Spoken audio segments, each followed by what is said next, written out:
duda, algún de la clase anterior, o hacemos un repaso de la clase anterior, ¿les parece? Como no la Sí, pude, Miss, mejor. no la pude dictar, y me imagino que tienen dudas. Me imagino que tampoco me han mandado el trabajo. No todos me han mandado el trabajo. Entonces, vamos a hacerlo Miss, ahora. disculpe. Miss, ¿puedo decirle algo? Y dime. No, Rosa, Miss. Sí. Dile. Ya, Miss, yo le mandé mi trabajo por WhatsApp. Me lo vio primero usted y me dio el número de Zenaida para que le preguntara. Ya le pregunté y ya hice mi trabajo, pero al último todo completo, pero no, o sea, no, ni siquiera me lo dio mi mensaje. Es que, ¿sabes qué? Mira, yo cuando Enviando mi me voy a trabajo. ir revisando, creo que ya les expliqué la vez anterior, a veces me dificulta estar respondiendo los mensajes porque yo, la verdad, estoy trabajando, ¿ya? Pero, conforme yo voy a revisar el fin de semana, que me voy a poner ya a revisar los trabajos, voy a ir escribiéndoles personalmente si les falta algo para que lo agreguen, igual la nota va a ser evaluada. Entonces, no tengan inconveniente con que no les responda, por favor. Entiéndanme que también tengo una institución en la que trabajo y también tengo obligaciones. Trato de cumplir lo más con ustedes. Tu trabajo, si lo has enviado, cuando yo lo revise y has enviado a mi WhatsApp y has puesto tus nombres, al momento que yo haga el filtro y ponga tu nombre, Rosa Maritza, yo voy a mirar, primero voy a mirar la fecha que me has enviado, y ahí voy a empezar a revisar el contenido. En el caso que no falte algo, alguna pregunta o algo, yo te voy a escribir y te voy a decir, te falta algo, reenvíame o envíamelo.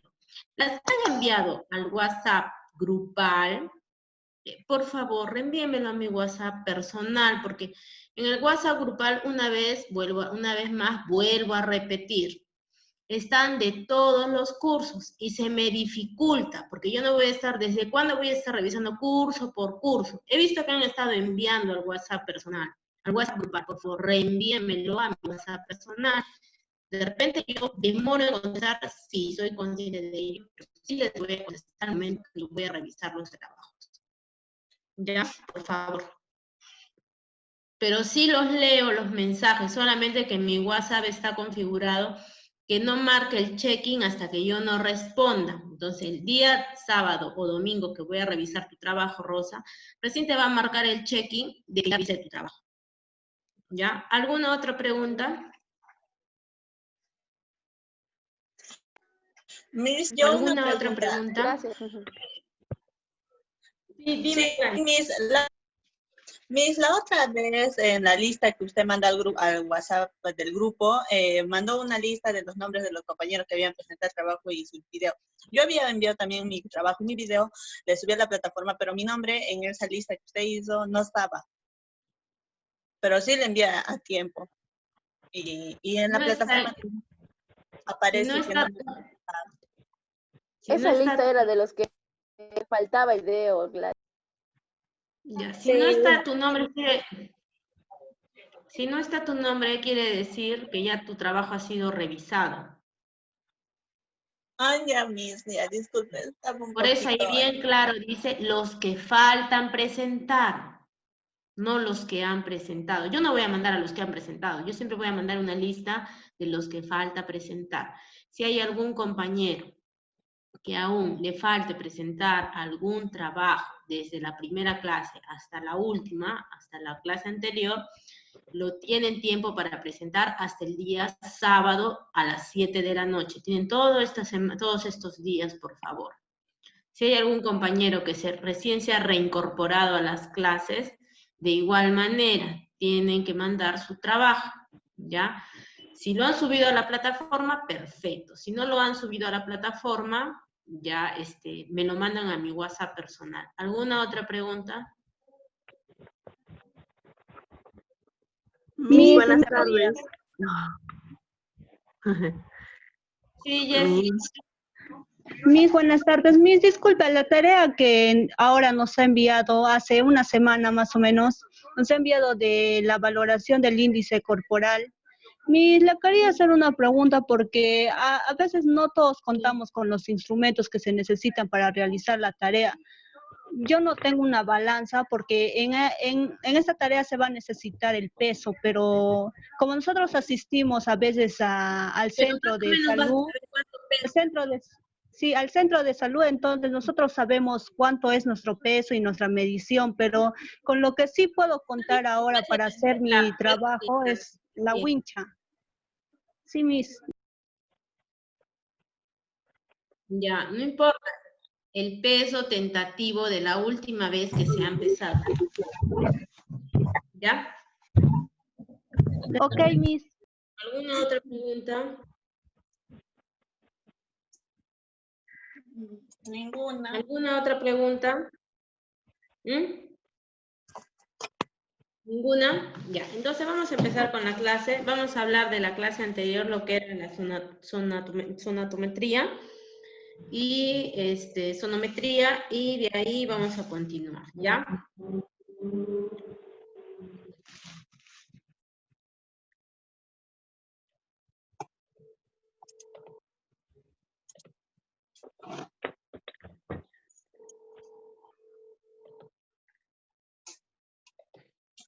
Listo. Valoración nutricional, sonometría, índice de masa corporal. Dice, ¿qué es? La etimología nos indica que la palabra somatometría proviene de dos raíces etimológicas y un sufijo. Somatos del griego son somatos, que significa cuerpo, y metrón del griego metría, que significa medida. ¿Ya? Ia, sufijo que significa cualidad, el término se hace referencia,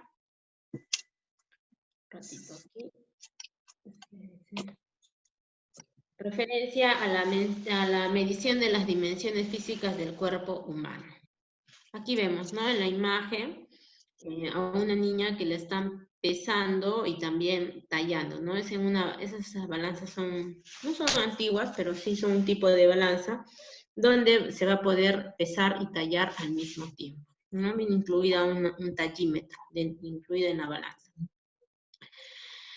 También vamos a decir que es un conjunto de técnicas para obtener medidas precisas de las dimensiones personales de una persona, ¿no? El peso, la altura. Teniendo el peso y la altura vamos a poder sacar el índice de masa corporal y también vamos a poder medir lo que son los perímetros, ¿no? Tanto el perímetro cefálico, el perímetro braquial, el perímetro abdominal y diversos otros perímetros. ¿Cuáles son los objetivos de la sonometría?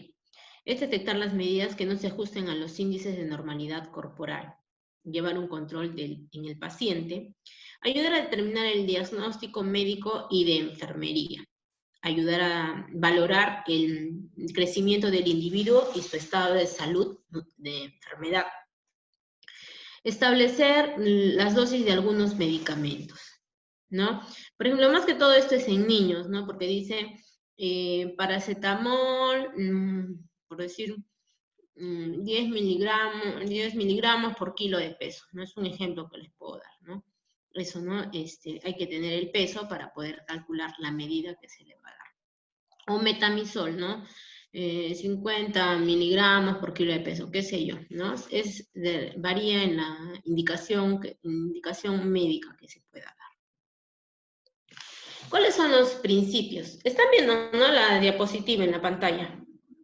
Sí, mis. Ya, listo.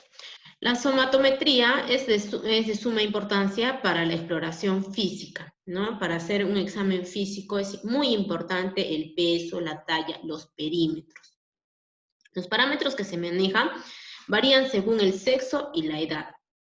En eso sí, un peso y una talla no va a ser igual a un peso y una talla de una mujer con un varón. Definitivamente que no van a variar en lo que son el índice de masa corporal y todo ello.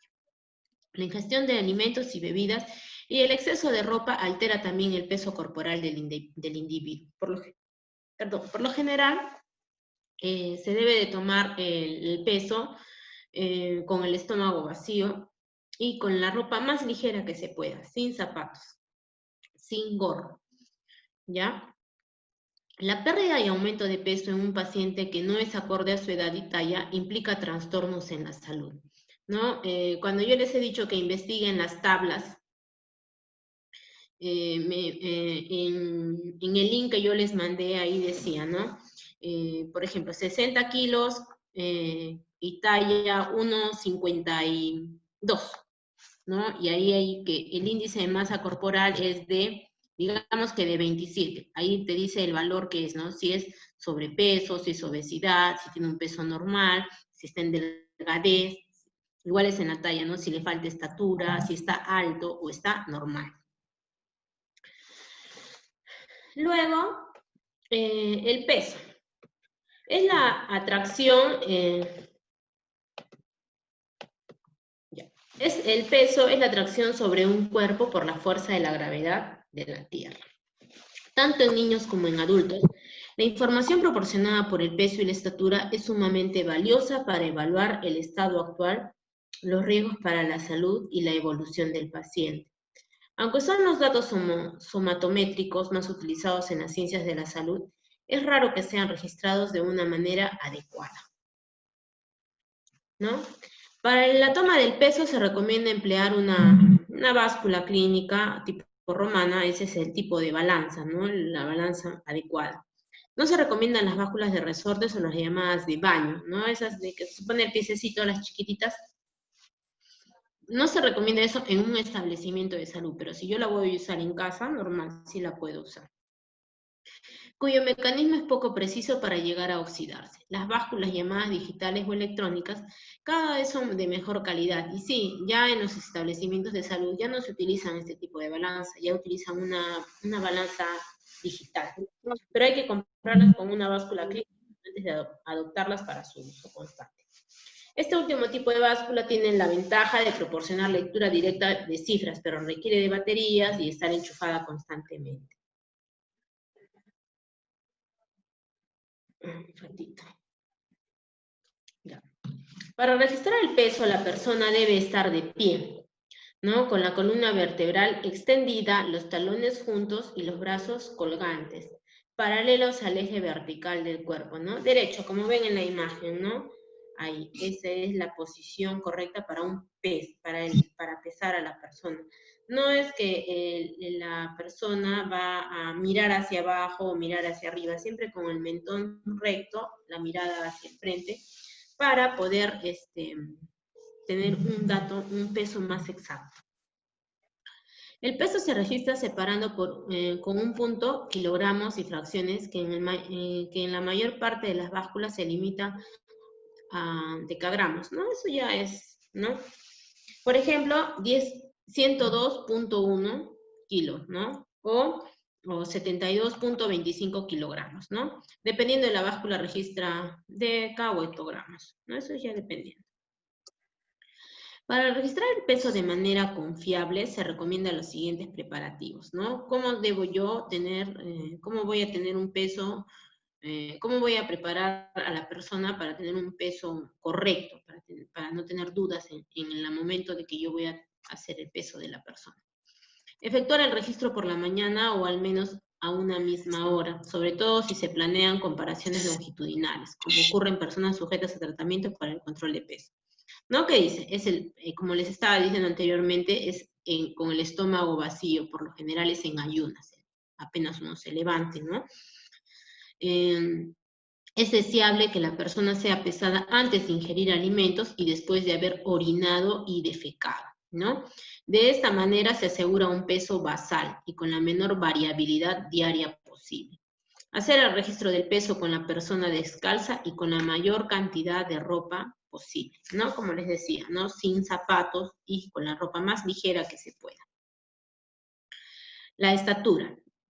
La estatura es la distancia entre la planta del pie y el punto más alto del cráneo, generalmente expresada en centímetros y depende del grado de nutrición y la genética. Por ejemplo, mi papá mide 1,68, mi mamá mide 1,75. En mí predomina la estatura pequeña de mi papá. Por más que mi mamá me haya alimentado bien de niña, no, mi mamá no va a pretender que yo sea una persona alta cuando en mi familia son personas de tamaño bajo, ¿no? Entonces, eso quiere decir con la genética. En cuanto a la estatura, la primera recomendación para su registro es evitar el empleo de la barra con que se vienen equipadas las básculas clínicas, ¿no? Como ven aquí, ¿no? A veces, a ver, esta barra no es precisa, a mayor peso del paciente más se deprime la plataforma de apoyo y la estatura se registra menor. Además, rara vez el ángulo entre la barra y la superficie de apoyo sobre la cabeza se mantiene en 90 grados. Es preferible construir un aparato para ser fijado en la pared, ¿no? Perpendicular al suelo. Este consiste básicamente en una tabla a la que se pega una cinta métrica metálica, además de contar con una pieza de madera con un ángulo de 90 grados. Para apoyarla sobre la tabla y deslizarlas hasta encontrar el plano más alto de la cabeza del sujeto, ¿no? En cualquier caso, el cero de la cinta métrica debe coincidir con la superficie en la que se apoyarán los pies, ¿no? Aquí, como ven, ¿no? Va una cinta métrica en la pared y esta es la tabla que se va a apoyar al cráneo, ¿no? A la cabeza, en parte aquí. Entonces, y se supone que la cinta métrica va a ser hasta la planta de los pies, ¿no? Donde se va a poner el pie. Ya. Además se debe de quitar los moños, no debe de tener peinados altos u otros elementos que impidan registrar la estatura en la parte alta de la cabeza, ¿no? Apoyar la espalda contra la pared, como ven aquí en la imagen, que la tiene la cinta métrica. La postura que debe guardar la persona es la de firmes, ¿no? Por ejemplo, imagínense que están en una formación y la persona tiene que estar en posición de firmes, ¿no? Cuando van al colegio, firmes, descanso, en ellos, ¿no? Sin estirar la columna vertebral ni subir los hombros. O sea, no es en una posición donde yo pueda levantar, ¿no? Es en una posición relajada.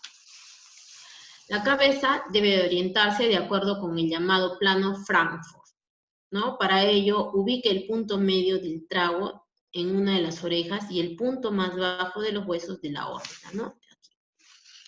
Y el punto más bajo de los huesos del lado correspondiente. El plano que forma la unión de los dos tragos y los dos puntos orbitarios debe ser paralelo al piso, ¿no? Los pies tienen que ir así, ¿no? En esta posición. No, creo que me ven. Digamos que así, no, así, ya en esta posición. ¿Ya? Talón con talón, así. No así, no así, ¿ya? Luego dice, una vez que el sujeto está en la postura recomendada, se toma el cursor y se apoya su tabla vertical sobre la superficie donde está pegada la cinta métrica. Y se desliza hacia abajo hasta que se apoye en la superficie más alta de la cabeza del sujeto, ¿no? Como ven, si no, un tallímetro aquí, en esta parte de acá. Aquí vemos. Ahora, lo que es el índice de masa corporal. El índice de masa corporal es un indicador simple de la relación entre el peso y la talla que se utilizan frecuentemente para identificar el sobrepeso.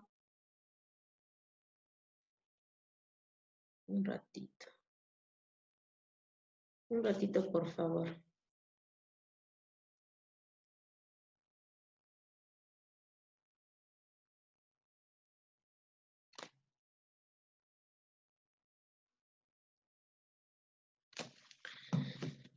El sobrepeso y la obesidad en los adultos. Se calcula dividiendo el peso de una persona en kilos por el cuadrado de su talla en metros, ¿no? Aquí vemos, ¿no? Índice de masa corporal viene a ser igual a peso sobre la altura al cuadrado. La clasificación del índice de masa corporal en jóvenes y adultos de acuerdo a la Organización Mundial de la Salud, la OMS, ¿no? Es la clasificación. Los límites. Delgadez por debajo del 18.5. Normalizada de 18 a 50 y 24.9. Sobrepeso en grado 1 tenemos de 30 a 39.9. Y sobrepeso grado 2 por arriba de los 40. Aquí vemos, ¿no? ¿Cómo vamos a ver la tabla, no? En lo lila es el delgado, lo verde es el peso adecuado, lo amarillo es el sobrepeso y lo azul tenemos lo que es la obesidad.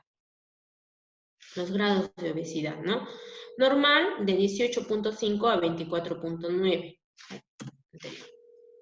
Sobrepeso de 25 a 29.9. El obeso de 30 a 34.9. El obeso medio, ¿no? Severo, perdón, es de 35 a 39.9 y un obeso ya con una obesidad mórbida es mayor a 40. Cuando han hecho la actividad, ¿qué pesos han encontrado? ¿No? ¿Qué grados han encontrado? ¿Han encontrado normal, sobrepeso, obeso, obesidad mórbida? Normal, Miss, normal, sobrepeso y normal. Normal. ¿Peso y normal? Sobrepeso y normal. ¿Se les ha dificultado sacar el índice de masa corporal? No, Miss. No, Miss. El peso relativo viene a ser el grado de diferencia entre el peso actual y la tabla, ¿no? En el peso actual por 100 dividido entre el peso medio para la talla. Los perímetros. Vamos a hablar del perímetro de la cintura, el perímetro cefálico y el perímetro de la cadera. El perímetro de la cintura es el abdomen descubierto, se pasa la cinta por el área del ombligo, debajo, ¿no? El área del ombligo, aquí. Es un marcador de riesgo de morbilidad cardiovascular cuando supera los 108 en los hombres y 88 en las mujeres. ¿Han encontrado mayor de 88? No. No.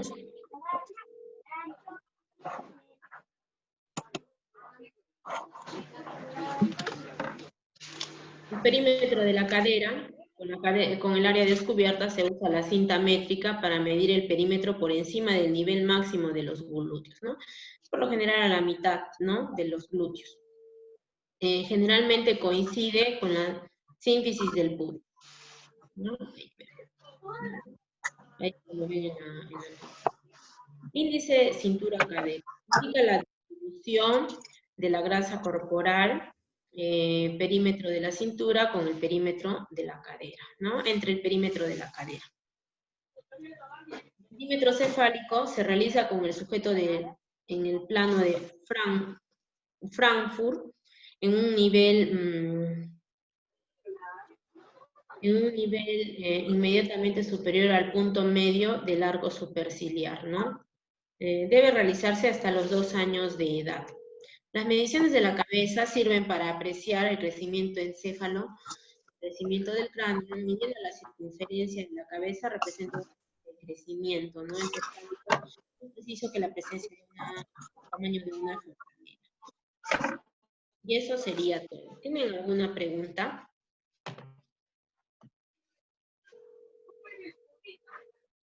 ¿Tienen alguna pregunta? ¿Ninguna? No, Miss. ¿Todo está claro? Sí, Miss. Entonces, eso es más o menos una explicación de la clase anterior. El día de hoy, una vez más les vuelvo a decir, chicas, las personas que no han presentado su trabajo tienen tiempo para presentarlo hasta el día sábado al mediodía, ¿ya? El día sábado al mediodía me pueden presentar su trabajo. De todas maneras, esta clase y la actividad del día de hoy la voy a subir a la plataforma, ¿ya? La semana pasada no lo habilitaron en la plataforma porque yo no entré a clase, solo entré unos minutos, nada más, entonces no pudieron habilitar la plataforma. Pero yo estas diapositivas las voy a enviar a la plataforma y también la actividad también la voy a subir a la plataforma, ¿ya? No hoy día, no les prometo que hoy día. La voy a subir el día sábado porque yo mañana también trabajo en el hospital y la verdad, mañana tengo clases aquí en el instituto en la mañana y en la tarde tengo que ir a trabajar al hospital. Entonces, y yo me voy en la madrugada de viaje a Camaná, estoy a 8 horas, entonces voy a llegar cansada directamente a clases. Entonces, por eso, por favor, les pido que me tengan paciencia hasta el día sábado que yo subo a la plataforma. Y los trabajos, igual, esta actividad de hoy también la subo el sábado a la plataforma y ya les voy a decir hasta cuándo tienen plazo. Una consulta, ¿están bien los plazos? Escuché que se estaban quejando que los plazos eran demasiado, bueno, miré que los plazos eran demasiado cortos para los trabajos. ¿Están bien los plazos que yo establezco o desean un tiempo más? Yo pienso que es un tiempo prudencial porque yo les doy casi una semana para que presenten los trabajos. ¿O es muy corto el tiempo?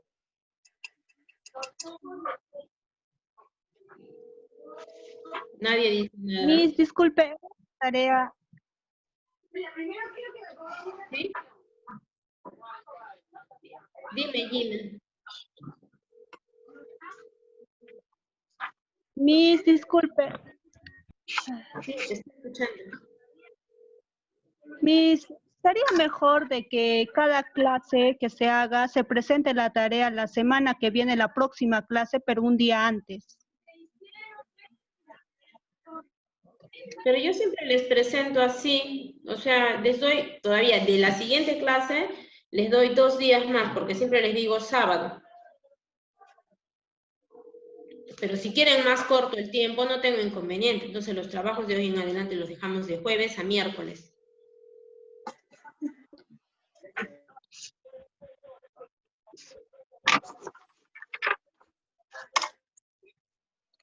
Miss, a mí me parece que está bien que el tiempo que usted nos da. Disculpe, buenas tardes. ¿Me escucha, Miss?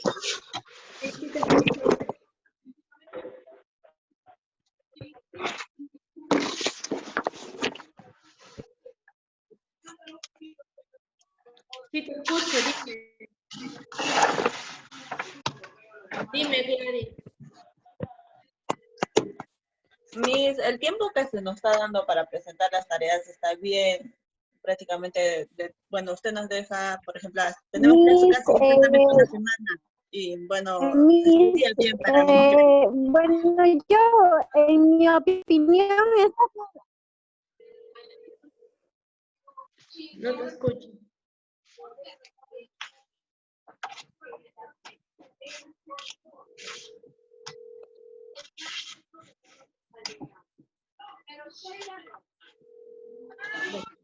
Entonces, en vista de que todos están de acuerdo de que el plazo que doy es el adecuado, entonces continuamos así, ¿ya?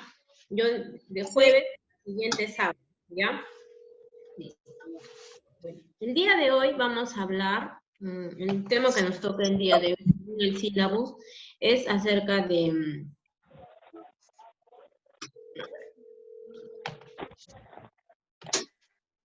bioseguridad alimentaria. ¿Qué entienden por bioseguridad alimentaria? Que los vicios...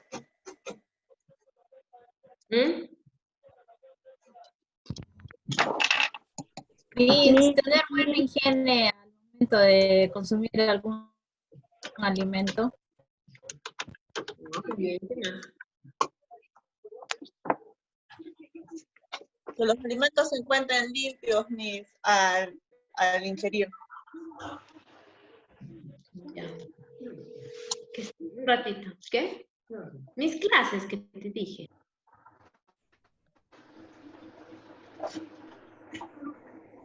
Que te vayas porque sí. Te puedes retirar porque no estoy jugando. Gracias.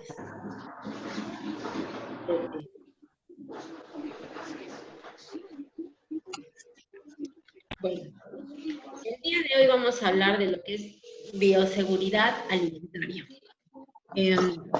¿Alguien que me pueda decir qué tiene entendido por lo que es bioseguridad alimentaria? Yo, Miss. Yo, Miss. A ver un ratito. A ver, Gladys. Que la bioseguridad alimentaria, lo que yo puedo entender de eso es que cuando ingerimos los alimentos deben encontrarse limpios y prácticamente tener higiene al prepararlos o al meterlos a la boca. Ya, ¿qué más?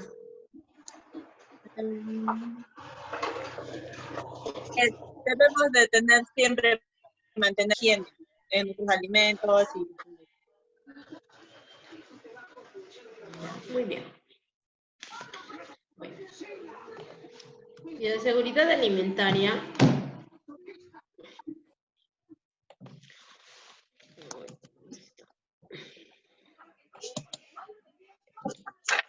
un rico y suculento plato puede ser una bomba de tiempo, ¿no? En los alimentos se desarrollan numerosos microorganismos imperceptibles a simple vista que pueden provocar infinidad de enfermedades, ¿no? Múltiples enfermedades.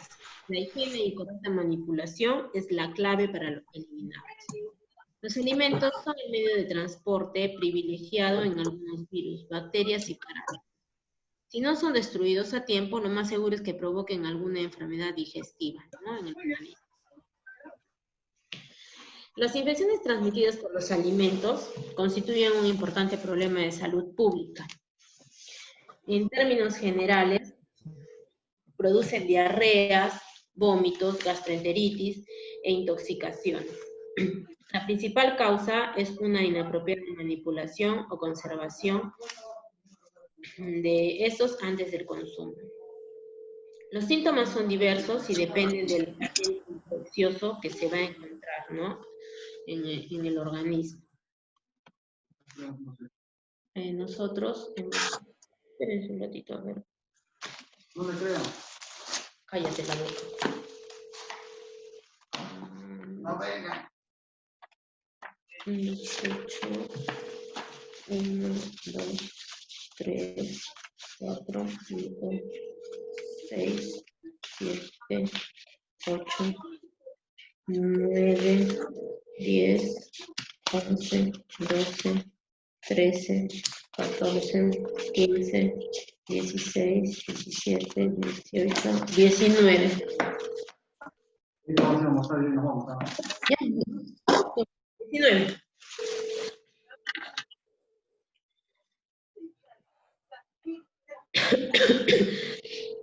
La mayor fuente de bacterias es el hombre.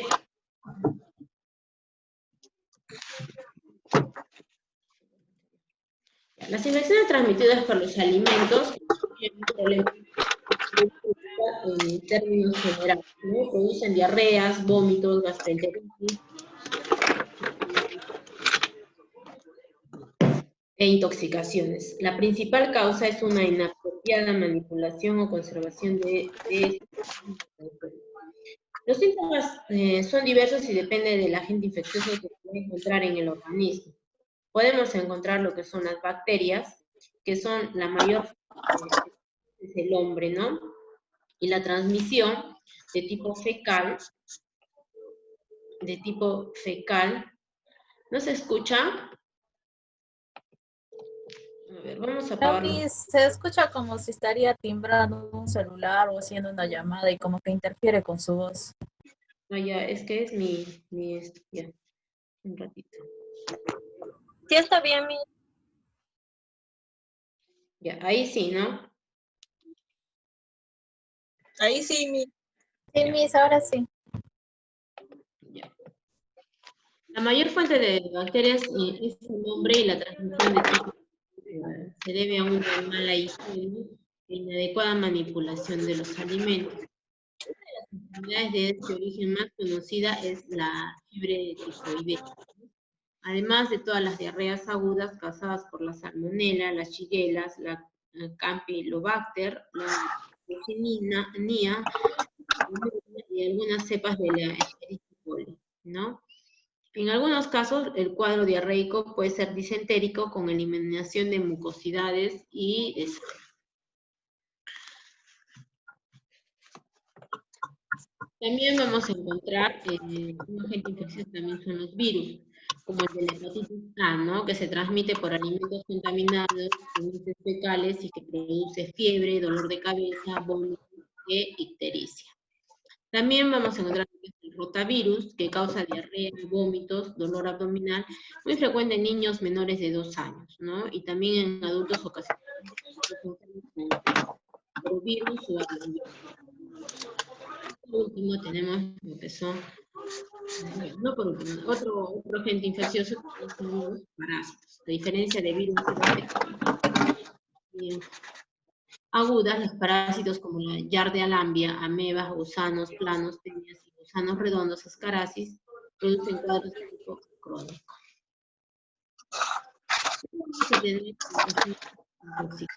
¿No? Además de las infecciones que pueden producir algunas bacterias, virus o parásitos que hemos visto, también tienen otro mecanismo de patogenidad, la producción de toxinas. La persona que se puede intoxicar cuando la bacteria produce toxinas o al consumir en forma directa las toxinas ya preparadas en el alimento. Como por ejemplo, una crema de leche contaminada con estafilococo, la bacteria generará una toxina en el alimento y por consumir esta crema la persona sufrirá a pocas horas una diarrea o vómito, ¿no? Causas de la contaminación en la preparación de los alimentos. Las causas de la contaminación en la preparación de los alimentos, vamos a tener el manipulador de alimentos, ¿no? Va a ser un causante de la contaminación de los alimentos. La contaminación de los alimentos, propiamente, la preparación y conservación de los alimentos. ¿En qué estado conservar los alimentos? ¿Cómo voy a conservar los alimentos? ¿No? Higiene en la manipulación de los alimentos. El manipulador de alimentos puede estar bien implementado con su mandil, todo en el momento, han estado en un adecuado, la preparación ha sido adecuada. Pero, ¿qué tal si yo al momento no he hecho la higiene a los alimentos? Ya voy tres principios fundamentales en una buena salud. Ya los estoy arruinando con la higiene de los alimentos, ¿no? También enfermedades transmitidas por los alimentos, el equipo y los utensilios, los locales y las dependencias, también dependen de la calidad de los alimentos. El manipulador de alimentos. El manipulador de alimentos es toda persona, por su actividad laboral, se encuentra en contacto directo con los alimentos, ¿no? Por ejemplo, los que trabajan en los restaurantes, las personas que cocinan, son los que van a tener el contacto directo con los alimentos. Hay alguien que tiene su micro prendido. Vamos a ver quién.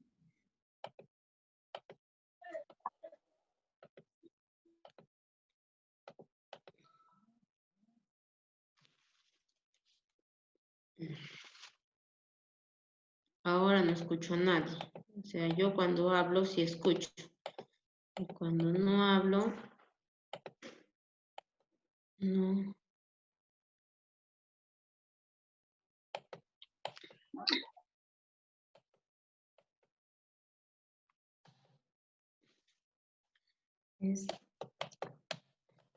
Ya. Listo.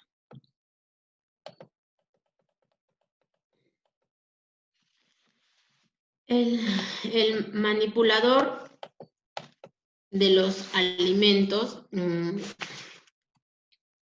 desde su origen hasta la llegada del consumo, bueno, el manipulador de los alimentos es toda persona que por su actividad se encuentra en contacto directo con los alimentos. Como les decía, ¿no? Por ejemplo, en un restaurante, ¿quién tiene contacto directo con los alimentos? Es la persona que va a cocinar, ¿cierto?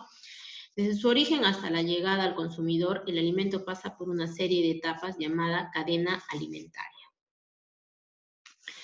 El manipulador, el origen de la transformación, el almacenamiento, el consumo, son los eslabones de esta cadena, en las cuales se encuentran uno o más manipuladores.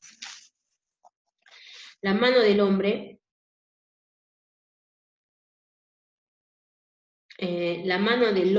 interviene y el manipulador responsable procura que cuando el alimento llegue a las manos, a sus manos, o sale, la haga en perfectas condiciones, ¿no? Existen dos clases de manipuladores, los de alto riesgo y los de bajo riesgo. Los manipuladores de alto riesgo son aquellos que mantienen el contacto directo con los alimentos que no sufren un tratamiento posterior antes de llegar al consumidor. También alimentos. El manipulador de alimentos, los de bajo riesgo mantienen contacto directo con el alimento que sufrirá un proceso de elaboración posterior antes de llegar al consumidor, ¿no? Un ejemplo, tenemos de alto riesgo, tenemos los carniceros, los panaderos, ¿no? Los manipuladores en un riesgo potencial de transmisión de gérmenes causantes de enfermedades en los consumidores, ¿no? Tenemos ahí.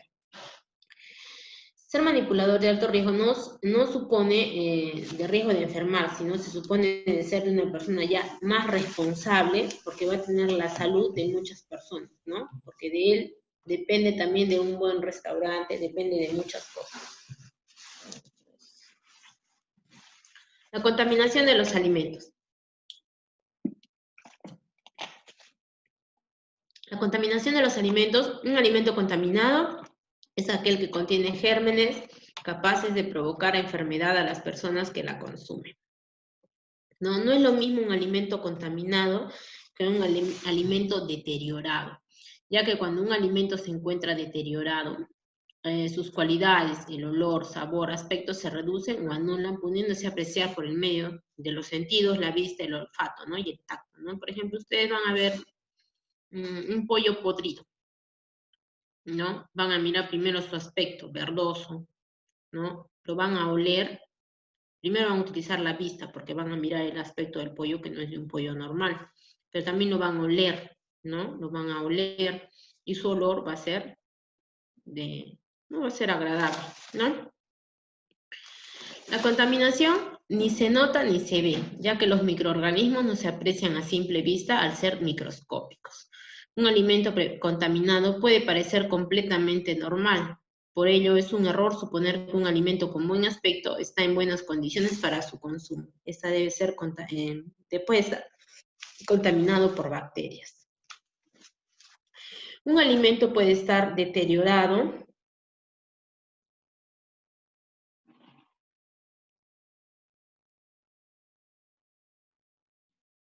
Un ratito.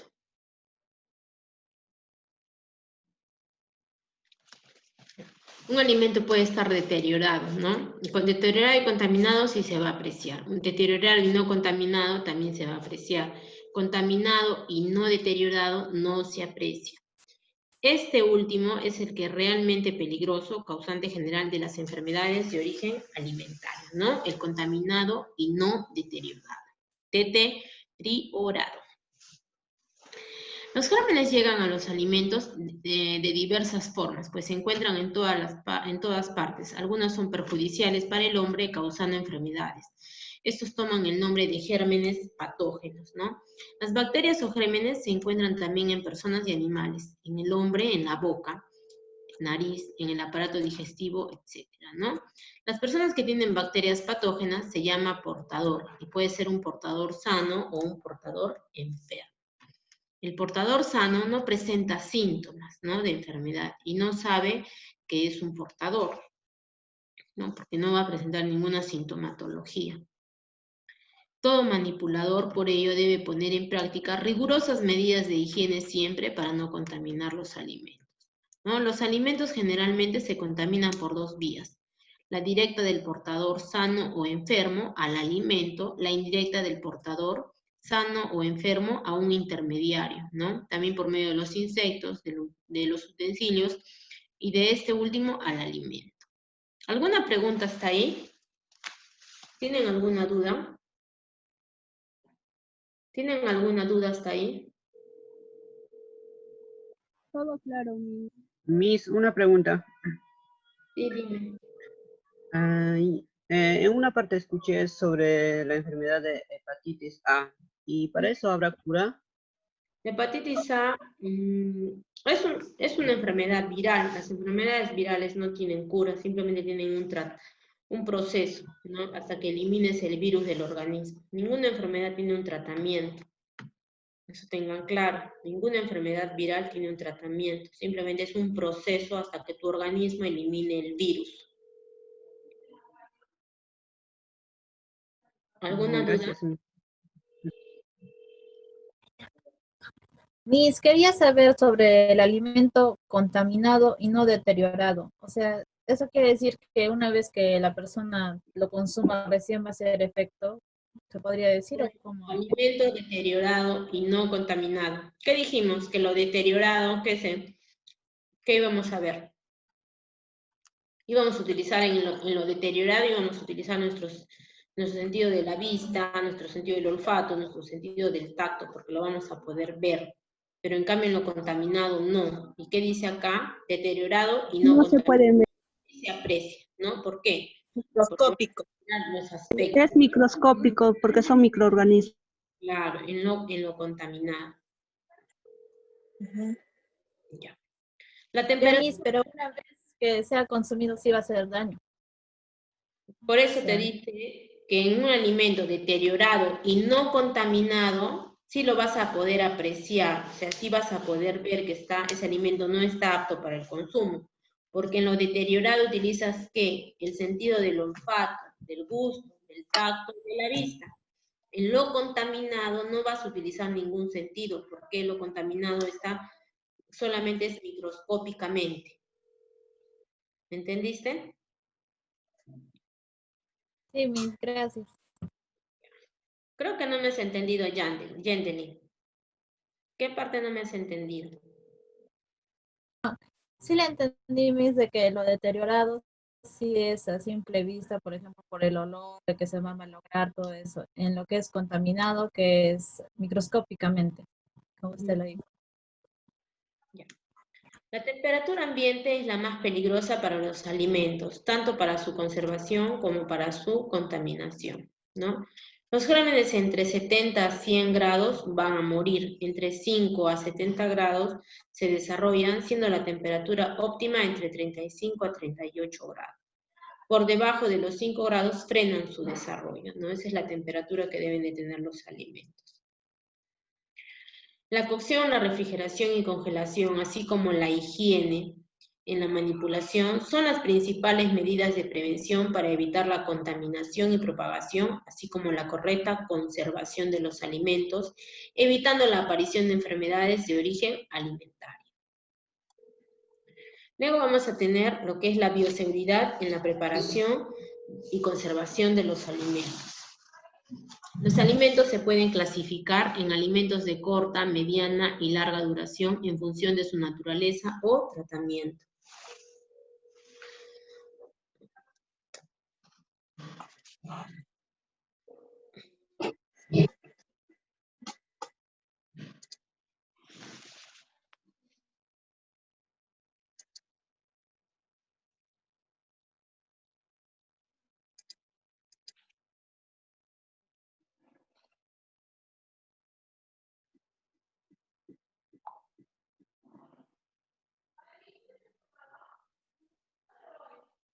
Un ratito, por favor.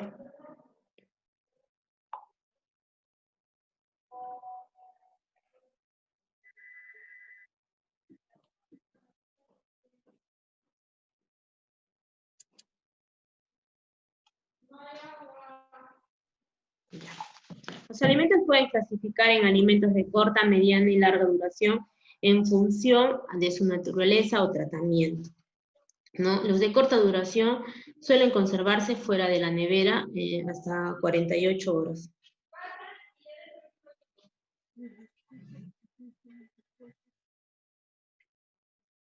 Como leche, los pescados fríos, los enlatados recién abiertos. Los de mediana duración pueden conservarse desde días hasta meses, ¿no? Como las papas, las hortalizas o las semiconservas.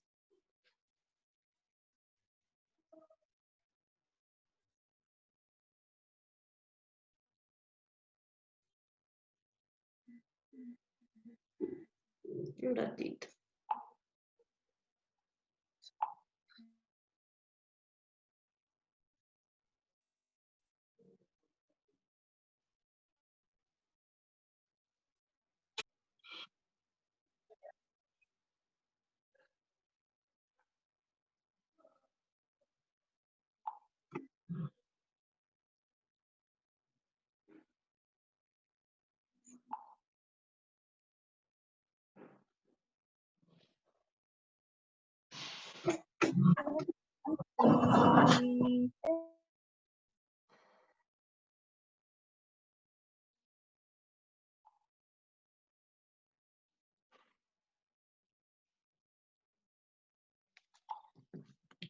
Los de mediana duración pueden conservarse desde días antes, ¿no?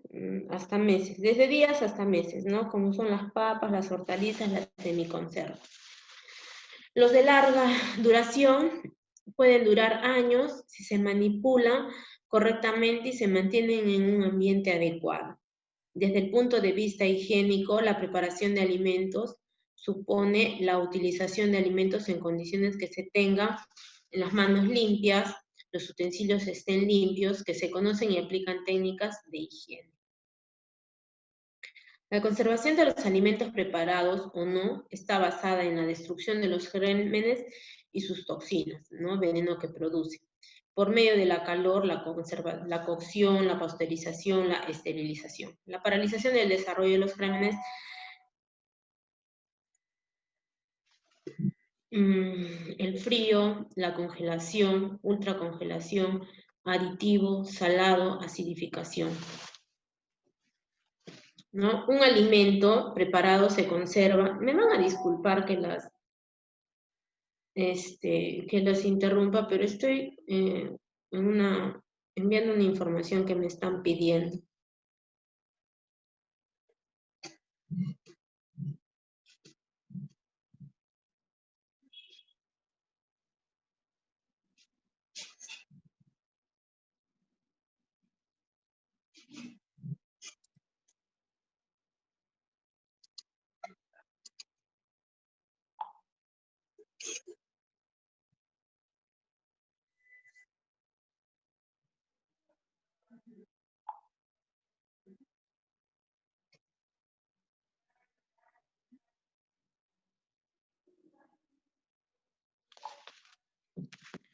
Un alimento preparado se conserva si se consume frío o crudo en la nevera, quitando las porciones que se van a consumir. Si no se consume todo a la vez. Calientes, si no se sirve en el momento, se refrigeran en nevera y se recalientan a 70 grados al consumirse. Nunca se deberá mezclar alimentos crudos con cocidos, ni utilizar la misma cuchilla para cortar la carne cruda y cocida, ¿no? ¿Por qué? Porque en la carne cruda o en los alimentos crudos siempre va a haber microorganismos, va a ser digamos que va a ser un alimento contaminado, pero ese alimento, al prepararlo, al cocinarlo, ¿no? Al cocinarlo, en el momento de la cocción, a la pasteurización o a la esterilización, este alimento, este alimento supuestamente, digamos que esté contaminado, los microorganismos van a morir, ¿no? Miss, ¿Sí? en ahí sería la contaminación cruzada. Sí, podría ser. Bueno, ya, Miss, gracias. Un servicio higiénico de los alimentos se basa en limpieza e higiene de las personas que sirven, ¿no? Limpieza e higiene de la indumentaria. Una actitud positiva del manipulador en cuanto a la aplicación de las técnicas y medidas de higiene. Luego vamos a tener como punto 4 la higiene en la manipulación de los alimentos. Los hábitos higiénicos tienen por objeto evitar la contaminación y transmisión de gérmenes patógenos de los alimentos, ¿no? Basándose en los hábitos de higiene personal, las acciones aplicadas al trabajo. Los hábitos de higiene personal se comportan en el baño o una ducha antes de una jornada laboral. Limpieza e higiene de los cabellos. El cepillado de los dientes como mínimo una vez después de las comidas, ¿no? El uso del gorro en las zonas de manipulación y elaboración de los alimentos. Cambio de la ropa de trabajo. Cambio de ropa de trabajo exclusiva y limpia para el desarrollo del mismo. Limpias de esmalte y sin adornos. Los hábitos de higiene personal comportan lavado de manos siempre que utilicemos los servicios higiénicos, manipulemos cajas o embalajes, Después de manipular una carne cruda, pollo o pescado, manipulemos las basuras, toquemos dinero antes o después de entrar a las zonas de manipulación de los alimentos, ¿no? Esos son los momentos que siempre tenemos que lavarnos las manos. No, no que siempre. Son algunos de los momentos en los que siempre nos debemos de lavar las manos, ¿no? Porque hay infinidad de momentos en los que nos debemos de lavar las manos, ¿no? La higiene, existe una serie de hábitos no higiénicos que el manipulador debe evitar, ¿no? Tocar por lo menos posible los alimentos utilizando la manipulación de pinzas, cubiertos, ¿no? Tocarse o cualquier parte del cuerpo. Muchas veces yo, así, ¿no? Nosotros mismos estamos cocinando y nos limpiamos la nariz y seguimos cocinando. Nos limpiamos la nariz, sí, me puedo tocar la nariz, pero me tengo que lavar las manos. Secarse el sudor, meterse los dedos a la nariz, ¿no? Hacen así y siguen cocinando. Siempre que se haga deberá lavarse las manos. Toser, hablar, estornudar por encima de los alimentos, fumar o mascar chicle. Probar la comida con los dedos o introducir cucharas sucias a sus efectos, ¿no? A veces dice, a ver, voy a probar y ¡pam! Meten el dedo y prueban. O meten la cuchara y esa cuchara prueban y esa misma cuchara la vuelven a meter a la olla para seguir moviendo el aderezo, qué sé yo, ¿no?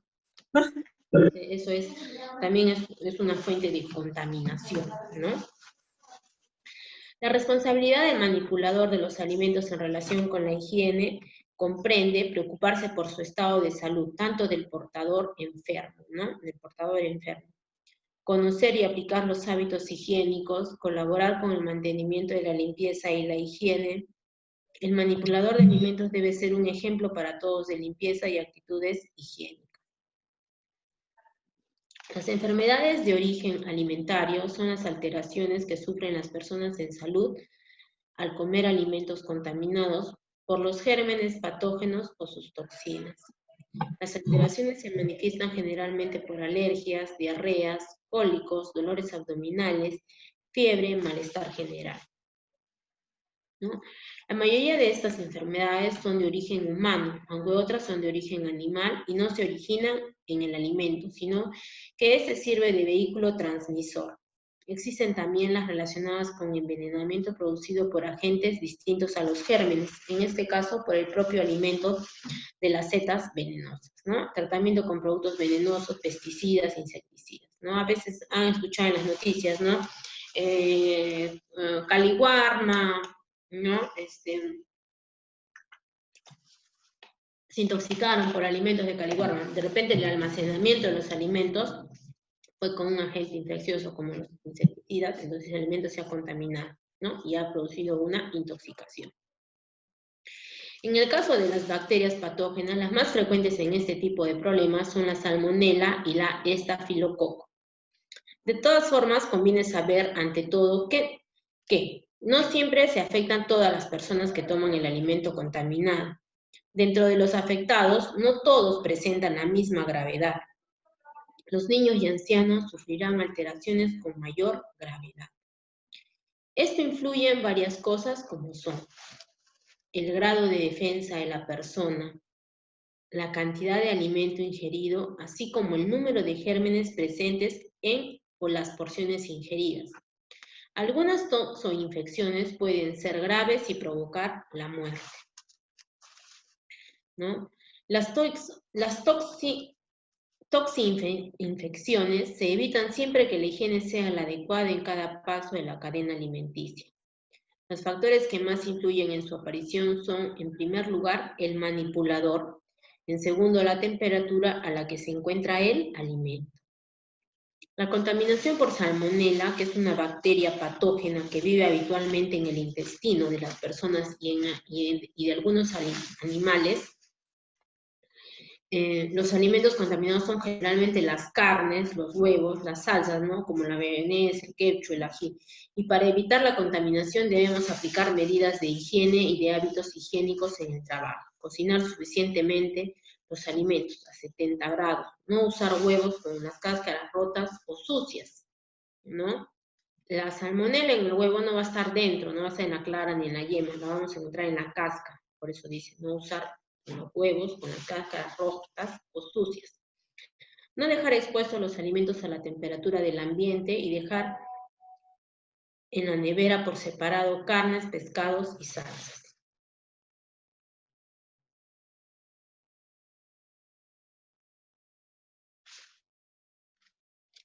Un ratito.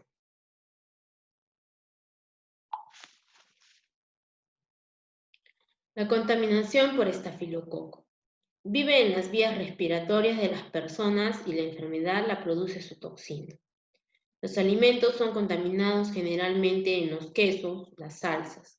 Para evitar la contaminación no se debe de toser, estornudar, ni hablar por encima de los alimentos. Mantener las uñas recortadas y limpias, cubrir con tiritas cualquier afección de la piel o heridas. El botulismo es causado por la toxina de un germen que se desarrolla con falta de oxígeno, ¿no? Por la cual aparecen en conservas grandes trozos de carne. Afortunadamente su incidencia ha descendido y para prevenir su aparición no se deben elaborar conservas caseras, ¿no? Y si se hace, se debe lavar todo muy bien y esterilizar al final. No consumiendo enlatados con señales de deterioro en los envases, ¿no? Es importante recordar que la calor mata los gérmenes y el frío los duerme.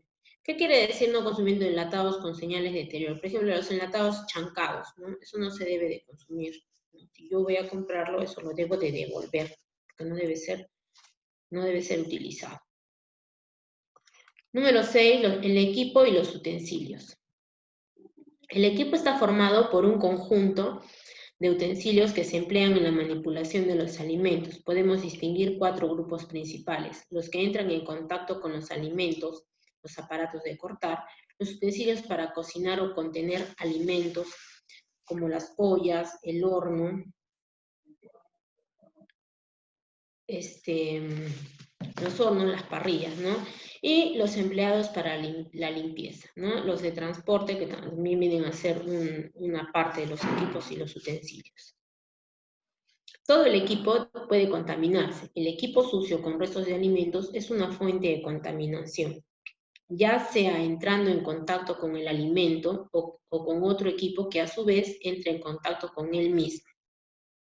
El equipo es un peligro potencial para la salud de los consumidores, dependiendo de su limpieza y desinfección, que no se convierte en un peligro real. La correcta limpieza del equipo supone de una limpieza adecuada antes y después de su uso, con agua limpia, mezclada con detergente. Y sí, tenemos que lavarnos las manos cuando lo hacemos. Y si lavamos a mano, limpiar también la máquina, ¿no? Los alimentos limpiadores deben ser adecuados. El agua es es lo principal que debemos de tener. Los detergentes, la fricción, ayudan a una función limpiadora. Los aclarados se realizan con agua caliente con máquina. Los equipos deben ser fabricados con superficies lisas, si es posible en acero inoxidable. Es importante tener en cuenta que una desinfección sin una limpieza previa no es efectiva. La limpieza debe ser realizada con detergentes adecuados, autorizados sanitariamente y que existen detergentes con acción desinfectante. Los locales y las dependencias es el último ítem de lo que es para la bioseguridad de los alimentos. Las distintas áreas que conforman un local se denominan dependencias. Deben de reunir una serie de requisitos, ¿no?, que faciliten su limpieza y desinfección. Tiene que tener una buena ventilación para evitar olores o que se formen gotas de humedad en paredes y techos. Los desperdicios, ¿qué quieres? Bueno. Allá. ¿Dónde? Entra, por donde has entrado al fondo, ahí hay un baño. ¿Por acá? Sí. ¿A este cuartito? Entra, mano derecha, y hay baño. ¿No hay agua ahí? Ah, yo he sacado agua de al fondo, hay unos baldes y ahí he sacado agua. Los desperdicios, cuando no son tratados correctamente, resultan un foco infeccioso y contaminación. Va a haber malos olores y el lugar apropiado de roedores e insectos, lo cual contará con suficientes recipientes para contener todos los desperdicios en bolsas, ¿no? No van a tirar los desperdicios al suelo, ¿no? Hasta que sean recogidos por el servicio de limpieza. También tendrán capas y serán de material resistente y no absorbente. Depositar los desperdicios en cajas de cartón es antihigiénico, quedando estos expuestos a la acción de roedores con peligro, ¿no? Los productos de limpieza y desinfección se guardarán en un área reservada para ello de forma exclusiva, nunca en donde se preparen o manipulen los alimentos, ¿no? En los locales debe existir instalaciones de un lavado de manos con agua caliente y fría, con grifos, ¿no? De pedal, toallas de papel toalla, el secador. El secador de aire hoy en día ya no se utiliza porque es un medio de contaminación, pero tampoco no debemos utilizar una toalla de tela, no. ¿Por qué? Porque yo me seco, la otra persona se seca, entonces no. Lo ideal es papel toalla, ¿ya? Jabón líquido en baños, vestuarios y zonas donde se preparen y manipulen los alimentos. Está prohibida, eso siempre tengan presente, la presencia de animales en los locales de la fabricación o manipulación de los alimentos. Y eso es todo, ¿no? ¿Alguna pregunta?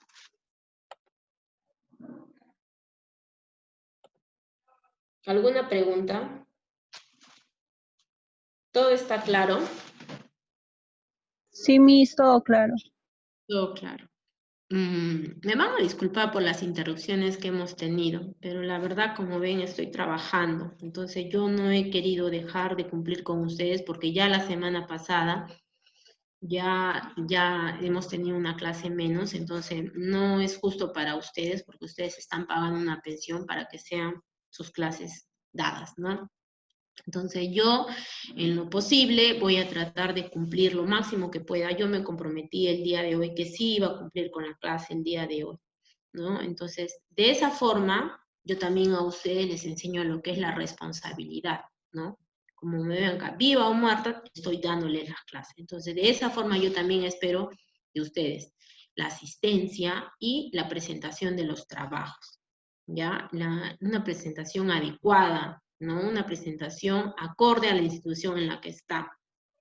¿Tienen alguna pregunta o algo más que decir, por favor? ¿Vas a ir a comer o te la traemos? No, ya voy a acabar. Ya ahorita voy. Pero yo no vamos. ¿A dónde? ¿A Camaná? ¿A comer? ¿Al Coliseo? Sí, ahí está la comida. Ah, pues no dice que esa señora ha salido positivo. No hay nadie aislado. Ahí. Rápido, ¿no? Yo voy, dame 10 minutitos y voy. ¿Te vas a estar? ¿Ah? ¿No me puedes esperar 10 minutos? No, Sandra, que tú estás en la tele, Sandra. Dile a Sandra que por favor me espere. ¿Dónde se va? Yo no te he dicho que para allá, no me molestes, estoy en clases. Ya. Ah, soy un árbol. Ya. Van a disculpar. Es que acabamos de terminar de trabajar y ya nos toca ir a almorzar recién a esta hora. ¿Tienen alguna pregunta? No, ya. No, Chicos, he estado revisando los trabajos y tienen bastantes faltas ortográficas. Ya, bastantes. Entonces, yo en la actividad que voy a subir a la plataforma y lo voy a mandar al WhatsApp, van a hacer las faltas ortográficas en una carilla del cuaderno o del folder o de la hoja en la que estén trabajando. Ya las chicas de Camaná ya saben cómo tienen que trabajar con respecto a las faltas ortográficas, ¿ya? Por una pagan todos, entonces a mí no me gustan las faltas ortográficas y ustedes menos que van a ser personal de salud, lo puede esperar de cualquiera, menos del personal de salud que tenga faltas ortográficas, ¿ya? Entonces en la plataforma yo voy a subir las actividades. Yo ya me tengo que retirar, cualquier duda me escriben al WhatsApp, sí, escríbanme al WhatsApp que yo sí les voy a contestar. Me demoro en contestar, pero sí contesto. Los alumnos que falta presentar trabajos tienen plazo hasta el día sábado a las 7 de la noche. ¿Ya? En los trabajos que me presenten al WhatsApp, pongan su nombre, porque yo no adivino de quién es. Pongan su nombre y mándenmelo al WhatsApp privado. No me lo manden al WhatsApp grupal, porque ya en ese WhatsApp grupal están todos los cursos y a mí me dificulta estar filtrando uno por uno. ¿Alguna pregunta? Miss, en el caso mío, esta semana recién me he integrado al grupo. Ya, Ana, creo que ya te he mandado todos los trabajos. No, ya. No. Ana, me escribes al WhatsApp y yo te mando todos los trabajos que hemos presentado y tienes hasta el día domingo para presentarlos todos, ¿ya? Ya, Miss. Ya, listo.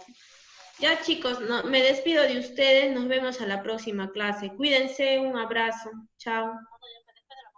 Chao, Miss. Chao, Miss.